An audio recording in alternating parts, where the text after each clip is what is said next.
Hər kəsə salam. Bugünkü mövzumuz Azərbaycanın daxili sularıdır. İlk olaraq başlayaq Azərbaycanın çaylarından. Ümumiyyətlə Respublikamızın ərazisində təxminən 8400-ə yaxın çay var. Ümumiyyətlə Respublikamızın ərazisində relyef və iqlim xüsusiyyətlərindən asılı olaraq çaylar müxtəlif paylanmışdı, yəni qeyri-bərabər paylanmışdı. Dağlıq ərazilərdə çaylar daha sıxdır, düzənlik ərazilərdə isə daha seyrəkdir. Və Azərbaycanda coğrafi yerləşməsinə görə də çaylar qruplara ayrılır. Bunlar hansılardır? Bunlar Böyük Qafqazın şimal-şərqindən axan çaylar, Abşeron Qobustan çayları, Talış dağlarının çayları və Kür hövzəsinin çaylarıdır. Böyük Qafqazın şimal-şərq yamacının çayları şimaldan cənuba doğru düşsək, bu çaylar Samur çayı, Qusar çay, Qudyal çay, Qara çay, Vərvələ çay, Şabran çay, Girgil çay və Ata çaydır. Bu çaylardan Samur çay Qutundağdan başlayır və Xəzər dənizinə tökülür. Bundan başqa Samur, Qusar və Qudyal çay qar və buzlaq suları ilə qidalanır. Bir də Vərvələ çayının üzərində Afruca şəlaləsi yerləşir. Böyük Qafqazın şimal-şərq yamacının çaylarından Samur, Qusar və Vərvələ çay birbaşa Xəzərə tökülən çaylardır. Abşeron Qobustan çaylarına Pirsaat, Ceyrankeçməz və Sumqayıt çayı aiddir. Bu çaylar körmənsəbli çaylardır və bu çayların üzərində palçıqlı sellər yaranır. Və Pirsaat çay Respublikamızın ərazisində formalaşan ən uzun çaydır. Mənbəyi isə Baş-Qafqaz silsiləsidir. Kür çayının sol qolları Ağsu çay, Girdiman çay, Göy çay, Türyan çay və Əlincə çaydır. Bunlar həm də Şirvan çayları adlanır. Daha sonra Kürün sağ qolları və yaxud da Kiçik Qafqazın şimal-şərqinin çayları. Bura İncəsu, Ağstafa çay, Həsənsu, Tovuz çay, Zəyəm çay, Şəmkir çay, Qoşqar çay, Gəncə çay və Kürək çaydır. Daha sonra Kürün sağ qollarından Kiçik Qafqazın cənub-şərq çayları Tərtər çay, Qarqar çay və Xaçın çaydır. Araz çayının sol qolları və yaxud da buna deyə bilərik Kiçik Qafqazın cənub-şərqinin çayları. Bunlara isə Köndələn çay, Quru çay, Həkəri, Bazar çay, Bərgişət çayı, Oxçu çay və Bəsit çaydır. Arazın sol qolları və yaxud da Naxçıvanın çayları. Bura isə Arpa çay, Naxçıvan çay, Əlincə çay, Girən çay və Ordubad çayı aiddir. Kürün sol qollarından bəzilərini qeyd etməyi unutdum. Bunlar Qanıxayri çayın çaylarıdır. Bu çaylar isə Qanıq çay, Qabırlı çayı, Mazım çay, Balakən çay, Katix çay, Muxaq çay, Kürmük çay, Şin çay, Kes çay və Əyri çay. Qaldı bir dənə Talış dağlarının çayları.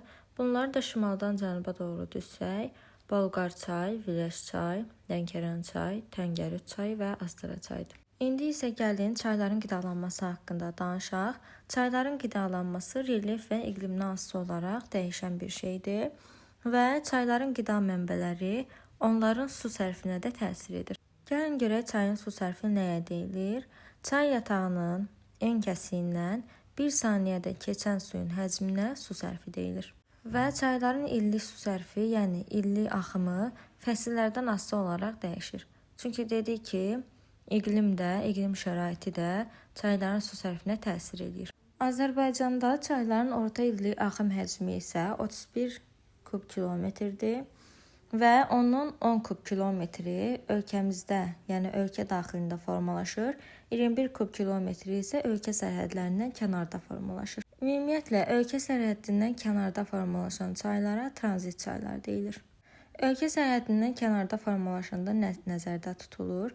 Məsələn, bayaq qeyd elədim ki, Respublikamızın ərazisində formalaşan ən uzun çay Pirsaat çayıdır. Məsələn, Kür çayı Azərbaycanın şimal-qərbindən cənub-şərqinə doğru uzun bir məsafədə uzanır. Bəs nəyə görə biz Kür çayını yox, Pirsaat çayı ən uzun çay kimi götürdük? Çünki burada mən qeyd elədim ki, Respublikamızın ərazisində formalaşan. Bu nə deməkdir? Məsələn, Kür çayı Azərbaycanın ərazisində formalaşmır. Yəni, onun mənbəyi Azərbaycanda deyil, Türkiyədə Qızılgədik dağındadır. Buna görə də bu çaylara deyilir həm də tranzit çaylar. Bundan başqa çaylar qidalanma xüsusiyyətinə və sululuq dərəcəsinə görə də iki qrupa bölünür. Bunlardan biri axımı daimi olan çaylardır. Bunlar əsasən dağ çaylardır, yəni dağlıq ərazilərdə formalaşır və humid iqlim şəraitində formalaşır. İl boyu da bol sulu olur və bu çayların əksəriyyəti qarışıq qidalanmaya malikdir. Amma bir də var yayda quruyan çaylar. Bunlar isə arı iqlimə malik olan ərazilərdə yaranırlar və əksəriyyəti yağış suları ilə qidalanır. Bu çayların çoxunun mənsəbi olmur, çünki tədricən quruyurlar. Belə çaylara həm də kör mənsəbli çaylar da deyilir. Bunlara bayaq da qeyd elədim. Pirsaat çay, Sumqayıt çay aid ola bilər. Gəlin qidalanmasına görə görək çaylar necə qruplara ayrılır. Deməli, qar və buzlaq suları ilə qidalanan çaylar bu çaylara Samur, Qusar, Qudyal, Dəmirəparan və Gilan çayı aiddir. Bundan başqa Kür çayı da buzlaq suları ilə qidalanır. Viləş və Vəlvələ çayı isə qar suları ilə qidalanır. Yağış suları ilə qidalanan çaylara Ağsu çay, Qarqar çay, Köndələn çay, Viləş çay, Ceyran keçməz və İncə çayı aiddir. Yeraltı sularla qidalanan çaylara isə Qanıq, Katıq, Türyan, Ağsu çay, Şəmkir, Kürək, Tərtər çay, Araz çayı və Həkər çayı aiddir. Daha sonra bayaq qeyd elədim ki, Pirsaat, Ceyran keçməz və Sumqayıt çaylarda palçıqlı sellər yaranır. Amma bir də daşlı palçıqlı sellər var. Bəs bunlar hansı çaylarda yaranır? Daşlı palçıqlı sellər Qanı Xəyri çayın çaylarında, yəni Katıq, Muxaq, Qara və Kürmük çaylarında yaranır. Bir də Qanı Xəyri çayın çaylarından olan Qabırlı çayı Gürcüstandan başlayır, yəni tranzit çaydır. Və Qanıq çayı Kürün birinci dərəcəli qoludur. Onun ikinci dərəcəli qolu Əyri çaydır, üçüncü isə Şin çaydır.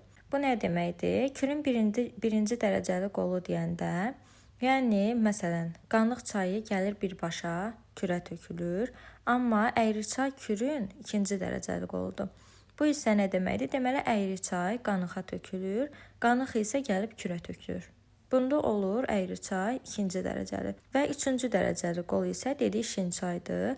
Bu nə deməkdir? Üçüncü dərəcəli qol isə Şin çay gəlir Əyri çaya tökülür, Əyri çay Qanıq çaya tökülür, Qanıq çay isə Kür çayına tökülür. Yəni bunlar hər biri Kürün qollarıdır, amma birinci, ikinci və üçüncü dərəcəli olmaqla. Daha sonra tranzit çaylardan Kürün sağ qolları və yaxud da Kiçik Qafqazın şimal-şərqinin çaylarından tranzit çaylar İncəsu, Ağstafa çay, Həsənsu və Tovuz çaydır.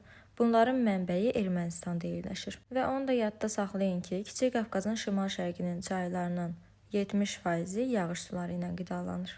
Daha sonra Kiçik Qafqazın cənub-şərqinin çaylarından Tərtər çayın mənbəyi vulkanik yaylada yerləşir və Tərtər çay dedik ki, yeraltı sularla qidalanan çaydır.